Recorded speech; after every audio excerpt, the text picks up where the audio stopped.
সৌরশক্তি এটিপিতে আবদ্ধ থাকে রাসায়নিক শক্তিরূপে। আরশোলা শ্বাসাঙ্গ, উত্তর হবে ট্রাকিয়া। ক্লোরোফিলের ধাতব মৌলটি হলো ম্যাগনেসিয়াম। সালোকসংশ্লেষে উৎপন্ন গ্লুকোজের অক্সিজেনের উৎস হলো কার্বন ডাইঅক্সাইড। সরলতম শর্করা হলো গ্লুকোজ, ফ্রুক্টোজ, গ্ল্যাকটোজ এবং উপরের সবগুলি।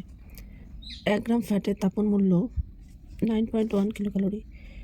কোনটি অ্যামাইলোলাইটিক উৎসেচক? এটা হবে ল্যাকটোজ। পৌষ্টিক নালীর কোন অংশ থেকে ইরেপসিন খরিত হয়?